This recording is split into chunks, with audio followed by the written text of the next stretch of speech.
దేవుని పరిశుద్ధ నామానికి స్తోత్రం కలుగుగాక. మీ అందరికీ నా హృదయపూర్వకమైన వందనాలను తెలియజేస్తూ ఉన్నాను. దేవుని యొక్క సన్నిధిలో ఇది మనతో దేవుడు కాపాడుతూ 8వ మాసంలోకి నడిపించిన ఆ దేవుడికి మనం ఎంతో కృతజ్ఞత స్తుతులు మనం చెల్లించాలి. విశేషంగా ఈరోజు ప్రపంచంలో గమనించినట్లయితే ప్రతి స్థలంలో ఫ్రెండ్షిప్ డే దాన్ని సెలబ్రేట్ చేస్తా ఉన్నాం ప్రతి బిడ్డ. కాబట్టి ఈరోజు ఈ ఫ్రెండ్షిప్ డే గురించి 10 నిమిషాలు మీతో మాట్లాడాలని నేను మీ ముందుకు వచ్చి చెప్తా ఉన్నాను. సో దయచేసి మనం గమనించినట్లయితే ఫ్రెండ్షిప్ డే గురించి మనం కొద్దిగా ఆలోచన చేసినట్లయితే దేవుని యొక్క వాక్యంలో యోహాను రాసిన సువార్త 15వ అధ్యాయము 13, 14, 15 వచనాలు కింద మనం గమనించినట్లయితే అక్కడ యేసుక్రీస్తు ప్రభుల వారు ఆయన తన శిష్యులకు ఒక మాట పలుకుతూ ఉన్నారు. ఏమంటారంటే, ఇక మీదట నేను మిమ్మల్ని దాసులుగా మిమ్మల్ని పిలవను, కానీ అయితే ఇక మీదట నేను మిమ్మల్ని నా యొక్క స్నేహితులుగా నేను పిలిచినని దేవుని యొక్క వాక్యంలో మనం గమనిస్తాం. నా దేవుని బిడ్డ గమనించినట్లయితే దాసునికి అంత అధికారం ఉండదు, కానీ ఎప్పుడైతే మనం స్నేహితులుగా మార్చబడతామో ఖచ్చితంగా అతని జీవితంలో అన్నీ చెప్పేదానికి ఒక వీలుగా ఉంటా ఉంది. కాబట్టి మనం గమనించినట్లయితే మనం కూడా ఒక లైఫ్లో మనము ఒక ఫ్రెండ్ కావాలని మనం ఇష్టపడతాం. కారణం ఎందుకంటే ఆ ఫ్రెండ్ తోటి మనం హృదయం ఇంపి మనం మాట్లాడగలుగుతూ ఉంటాం. మన తల్లిదండ్రులకు చెప్పిన రీతిగా మనము మన ఫ్రెండ్కు మన హృదయం ఇంపి చెప్పగలుగుతూ ఉంటాం. మనం గమనించినట్లయితే అంటే మన రహస్యాలు, మన యొక్క లోపల ఉన్న ప్రతి ఒక్క మాటలు ఆ ఫ్రెండ్ని నమ్మేస్తాం. కాబట్టి ఎందుకంటే అతనితో మనము క్లోజ్గా మనం నడుస్తాం. ప్రతిరోజు ఆ వ్యక్తితో మాట్లాడతాం. కాబట్టి అదే బిడ్డ, ఏ విధంగా ఒక మనిషికి ఒక స్నేహితుడు కావాలని మనం ఇష్టపడతామో మన జీవం గల దేవుడు కూడా మన పక్షంగా ఆయన ఒక ఫ్రెండ్గా కావాలని ఇష్టపడతాము.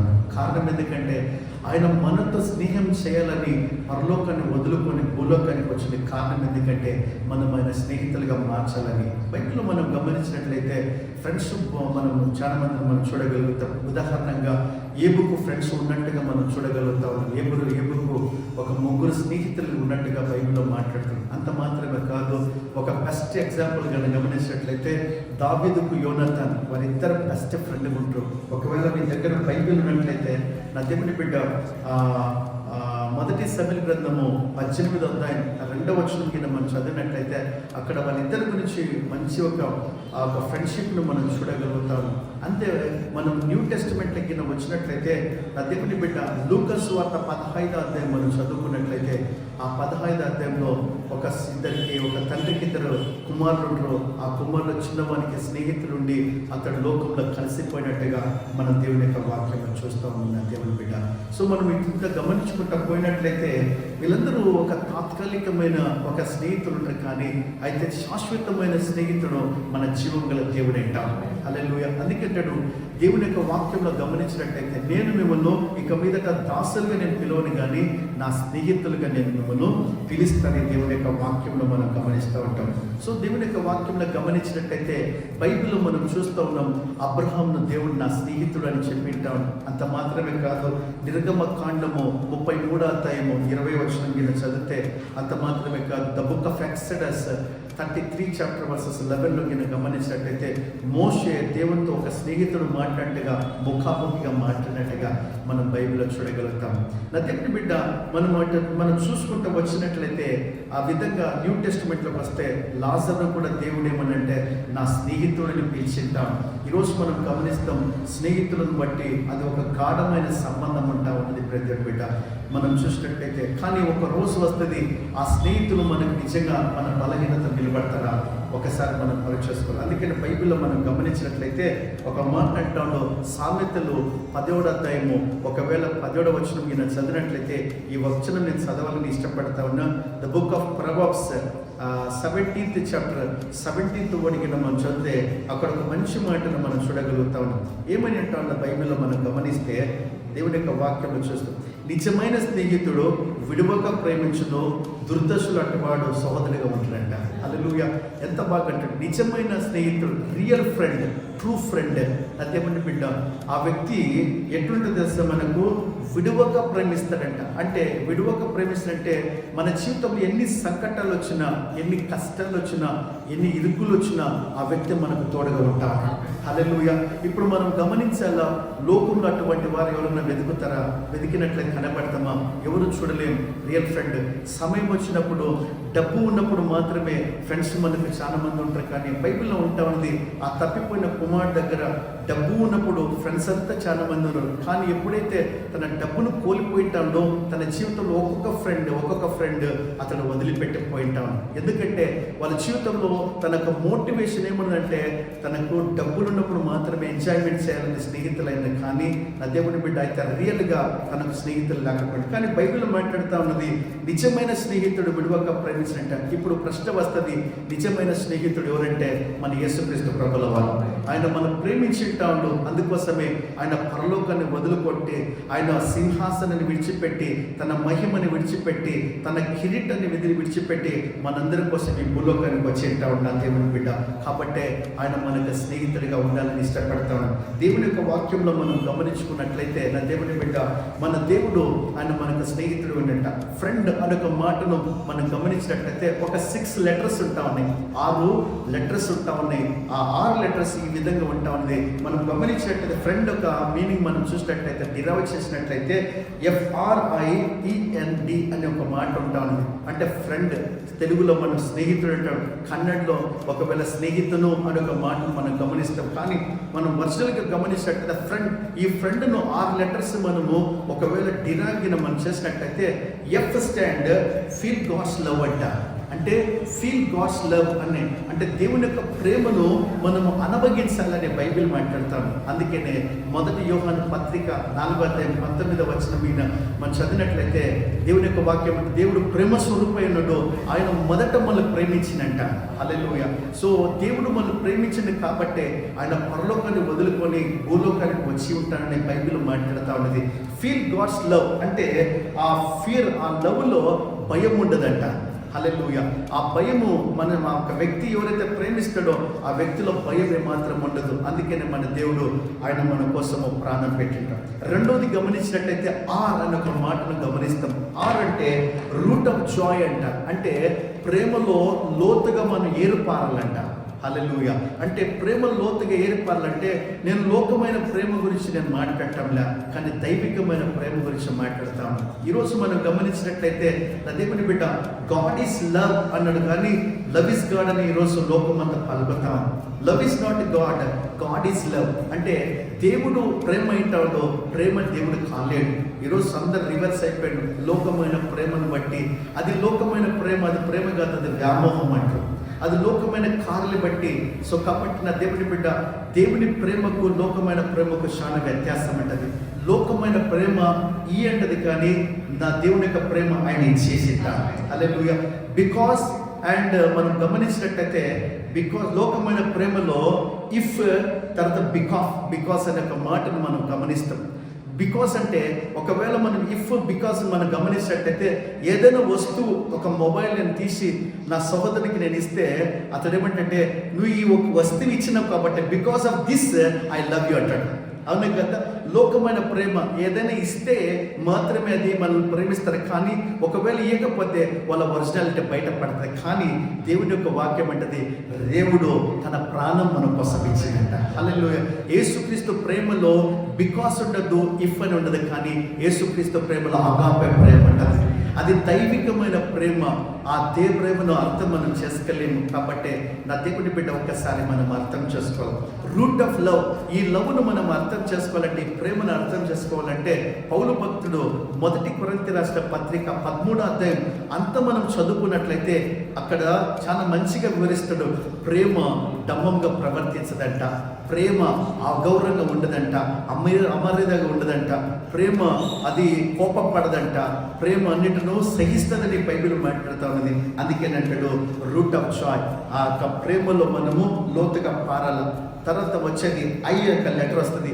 ఐ లెటర్ దానికి అర్థము ఐస్లాండ్ ఆఫ్ గాడ్. అంటే ఐస్లాండ్ ఆఫ్ గాడ్ ఈ మాటను బాగా అర్థం చేసుకోవాలంటే ఐసోలేటెడ్ అంటే మనము దూరం అయిపోయినాం.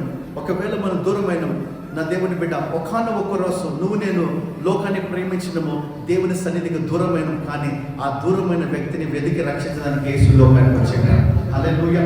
మన జీవితంలో అందుకేంటాడు, మీరు లోక సంబంధంలో లోకమైన ప్రేమలో పడిపోయి దేవుని యొక్క సన్నిధి నుంచి దూరం అయిపోయింది కాబట్టి దేవుడు మనల్ని వెతుకుతూ ఆయన వచ్చిన దేవుని యొక్క ప్రేమ నుంచి మనం దూరమైన, దేవునికి ఇష్టము మనం ఆయనతో పాటు నడవాలని, దేవునికి ఇష్టము ఆయనతో పాటు. అందుకోసమే ఏదైనా వనములో ప్రతి సాయంకాలము ఉదయము దేవుని యొక్క వాక్యం అంటది, ఆయన ఆదాముతోటి నడుస్తూ మాట్లాడుతున్నట్టే దేవుడు కూడా ఇష్టము ఒక ఫ్రెండ్ కావాలా, ఆయనతో మాట్లాడే వ్యక్తి కావాలని దేవుడు కూడా ఇష్టపడతా ఉన్నాడు. అందుకోసమే వాళ్ళతో మాట్లాడడానికే ఆయన వచ్చింటాడు. అంత మాత్రమే కాదు, బైబిల్ మాట్లాడుతుంది, హానోకు 360 సంవత్సరాలు బ్రతికి దేవునితో పాటు నడుచుకుంటూ పోయినంట. నా దేవుని బిడ్డ, తనకు ఫ్యామిలీ ఉంటా ఉన్నది, తన కుటుంబం ఉంటుంది, కానీ వాటిని ఒక పక్కన పెట్టుకొని 300 సంవత్సరాలు ఆ వ్యక్తి దేవుడితో నడిచినంట. ఎవరు మన దేవుడు? పవిత్రమైన దేవుడు. ఆ పవిత్రమైన దేవునితో ఒక మానవుడు అపవిత్రమైన వాడు నడిచేదానికి సాధ్యమా? లేదు.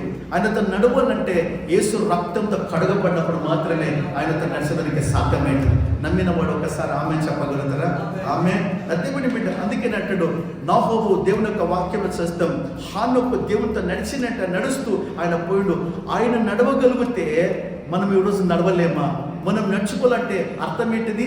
నా దేవుని బిడ్డ అంటే కేవలం మనం నడిచిపోదామా? నా దేవుని బిడ్డ, ఉదయం వాకింగ్కి పోతారు, వాకింగ్కి పోతా ఉండడు. ప్రతి వాకింగ్ పోయే వ్యక్తి ఏమంటాడంటే, నాతో పాటు ఒక పార్ట్నర్ ఉండాలా, నాతో పాటు ఒక నడిచే వ్యక్తి కావాలా. అది గ్రౌండ్ కావచ్చు, అది పార్క్ కావచ్చు, అది ఒక తోట కావచ్చు. ఈ తోటలో మనం పోతా ఉన్నప్పుడు నా దేవుని బిడ్డ, మనం గమనించినట్లయితే, మనం దేవుని యొక్క వాక్యం గమనించినట్లయితే, అది నడుస్తూ ఉన్నప్పుడు ఆ వ్యక్తి తనతో మాట్లాడని ఇష్టపడతాడు. కారణం ఎందుకంటే ప్రతి నడిచేవానికి ఒక వాకింగ్ పార్ట్నర్ కావాలి. అదేవిధంగా దేవుడు కూడా మనతో మాట్లాడాల.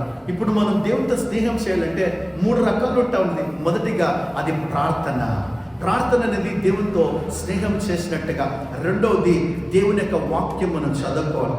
దేవుని యొక్క వాక్యం ఎప్పుడైతే మనం చదువుతామో దేవునితో మనము మాట్లాడతాం. ప్రార్థన అనేది మనము దేవునితో మాట్లాడతామో, వాక్యం దేవుడు మనతో మాట్లాడతాడు. మూడవది గమనించినట్లయితే ఆయన సహవాసంలోకి మనం రావాలి. ఎప్పుడైతే మనం ఆయన సహవాసంలోకి వస్తామో ఖచ్చితంగా దేవుడు మనం బ్లెస్ చేస్తాడు. అందుకేంటాడు, ఐసోలేటెడ్ మనము నా దేవుని బిడ్డ దూరమైన మారి మనము మునుపు దూరస్తులము, కానీ క్రీస్తు రక్తమును బట్టి మనం సమీపస్తులుగా దేవుడు చేస్తుంటాడు. హల్లెలూయా. అందుకోసమే దేవుడు ఆయన మనకు రియల్ ఫ్రెండ్. ఆ తర్వాత వచ్చే లెటర్ ఈ వస్తుంది. ఈ యొక్క మాటకు ఎండ్ ఆఫ్ యువర్ సారో అంటే ఎండ్ ఆఫ్ సారో, నీ కన్నీళ్లను దేవుడు ఆయన తుడిచివేస్తాడు. అందుకే దావీదు ఒక కీర్తన రాస్తాడు, 30వ అధ్యాయం కీర్తన ఒకవేళ 11వ వచనం మనం చదివినట్లయితే అక్కడ దేవుని యొక్క వాక్యంలో మాట్లాడుతుంది. Book of Psalms 30th chapter 11th word గమనించినట్లయితే, నా అంగలార్పును నాట్యంగా చేసి ఉంటాడు. మన కన్నీళ్లను దేవుడు నాట్యంగా చేస్తాడు. ఎప్పుడైతే మనం దేవునితో స్నేహం చేస్తామో, ఎప్పుడైతే దేవునితో ఒక సంబంధం పెట్టుకుంటామో, నమ్ము విశ్వాసం పెట్టు, ఖచ్చితంగా దేవుడు మన కన్నీళ్లను సమాప్తం చేస్తాడు. అందుకోసమే ఈరోజు నువ్వు ఒంటరిగా ఉండిపోయినవా, నీ కన్నీళ్లతో బాధపడుతున్నావా, నీకు best friend, true friend, real friend మన ప్రభువైన యేసుక్రీస్తు అంటాడు. హల్లెలూయా. ఆయనతో నువ్వు స్నేహం చేసుకో, నీ కన్నీళ్లను దేవుడు నాట్యంగా చేస్తాడు. నాయన పట్టణంలో విధవరాలు చనిపోయి ఆ కొడుకును చనిపోయి తీసుకుపోతా ఉంటే అందరూ ఏడవద్దని చెప్పింది, కానీ నా దేవుని బిడ్డ అందరూ చెప్పేది వేరే, యేసుక్రీస్తు ప్రభుల వారు చెప్పేది వేరే. కారణం ఎందుకంటే మరణము జయించిన వాడు మన ప్రభువైన యేసుక్రీస్తు. ఆయన చెప్పింటాడు ఏడవద్దనడు, ఆమె కన్నీళ్లను దేవుడు నాట్యంగా చేసింది. అందుకనే యెషయా గ్రంథము 60వ అధ్యాయము 20వ వచనం మనం చదివితే, the book of Isaiah 60th chapter 20th word చదివినట్టయితే, నీ దుఃఖ దినములో సమాప్తం అని చెప్పిన దేవుడు. ఈరోజు నేను నమ్ముతున్నా, ఈ ఫ్రెండ్షిప్ డే ఏ బాధతో ఉంటా ఉన్నావు, ఏ ఒంటరితనంలో ఉంటా ఉన్నావు, నా దేవుడు నీ దుఃఖాన్ని దేవుడు నాట్యంగా చేస్తాడు. హల్లెలూయా. అందుకే భక్తుడు మాట్లాడతాడు, సాయంకాలం ఏడుపు వస్తూ ఉదయకాల సమయంలో ఖచ్చితంగా సంతోషం రానే వస్తుంది. మన జీవితంలో దేవుడు మేలు చేస్తాడు. నా దేవుని బిడ్డ, ఈ ఫ్రెండ్షిప్ డే నా ఎవరితో నువ్వు స్నేహం చేయాలని ఇష్టపడతారు. ఒక బ్యాండ్ కడితే కాదు, కానీ ఒకటి ఏదో బ్యాండ్ కట్టి నేను నీ ఫ్రెండ్ అని మనం చెప్పేది గొప్పది కాదు. కానీ నేను చెప్తా ఉండా, యేసుక్రీస్తు మన అరచేతులు చెప్పుకున్నాడంట. ఆయన మన కోసము తన రక్తాన్ని చిందించింటాడు. అందుకోసమే ఆయన రియల్ ఫ్రెండ్ అంటాడు. ఆ తర్వాత నెక్స్ట్ వచ్చే లెటర్ ఎన్ వస్తుంది. ఎన్ అన్న ఒక మాట నేమ్ ఆఫ్ హోప్ అంట. అంటే ఆ నామంలోనే, ఆయన నామంలోనే మాకు ఒక నిరీక్షణ ఉంటాం. హల్లెలూయా. ఈరోజు నువ్వు నిరీక్షణ లేకుండా ఉంటాను. ఆయన నామం అన్ని నామముల కంటే పైన. పౌలు భక్తుడు రాస్తాడు ఫిలిప్పీయులకు రాసిన పత్రిక 2వ అధ్యాయం 9వ వచనం ఈయన చదివినట్లయితే, ఆకాశం క్రిందను ఆకాశం పైనను ప్రతి మోకాలు వంగాల, ప్రతి నామము యేసు నామంలో వంగాల. అపోస్తల కార్యం 4వ అధ్యాయం 12వ వచనం అంటది, ఆకాశం క్రింద ఏ నామంలో విడుదల లేదు, కానీ యేసు నామంలో మాత్రమే మనకు రక్షణ దొరుకుతా ఉంది. ఈరోజు ఆ నామాన్ని నువ్వు అంగీకరించుకున్నట్లయితే నేను చెప్తున్నా, నీ యొక్క జీవితంలో దేవుడు గొప్ప ప్రారంభం చేస్తాడు. అందుకే పౌలు భక్తుడు అంటాడు 2వ కొరింథీ రాసిన పత్రిక 5వ అధ్యాయము 10వ వచనం అంటాడు, ఎవడైనను క్రీస్తునందు ఉన్నాడలా వాడు నూతన సృష్టి, పాతవని గతించను, సమస్తము నూతనమైనని బైబిల్ మాట్లాడుతుంది. కాబట్టి నా దేవుని బిడ్డ, నీ జీవితంలో దేవుడు ఆయన నీ దుఃఖాన్ని సమాప్తం చేస్తాడు. కాబట్టి లాస్ట్ అండ్ ఫైనల్ డి వస్తుంది. డి అంటే డోర్ ఆఫ్ అండర్స్టాండింగ్. దేవుడిని అర్థం చేసుకున్నట్టుగా నీ ఎవరు నిన్ను అర్థం చేసుకోలేదు. ఒకవేళ నన్ను వీళ్ళు అర్థం చేసుకుంటారు అని లోక సంబంధుడికి నువ్వు ఆలోచన చేసినట్టయితే అది మన పొరపాటమా. కానీ అయితే మన దేవుడు మనల్ని అర్థం చేసుకున్నట్టుగా ఏ మనిషి మనల్ని అర్థం చేసుకోలేడు. కారణం ఎందుకంటే ఆయన ఆలోచన కర్త. హల్లెలూయా. ఆయనకు 5 పేర్లు ఉంటా ఉన్నాయి. అది యెషయా భక్తుడు రాస్తాడు 9వ అధ్యాయం 6వ వచనంలో, ఆశ్చర్యకరుడు, ఆలోచనకర్త, బలవంతుడైన దేవుడు, నిత్యుడగ తండ్రి, సమాధానకర్త అయిన అధిపతి. ఆయన డోర్. అందుకేనంటాడు, నా ద్వారం నుంచే వే, నేనే మార్గము, నేనే సత్యము, నేనే జీవమనుడు.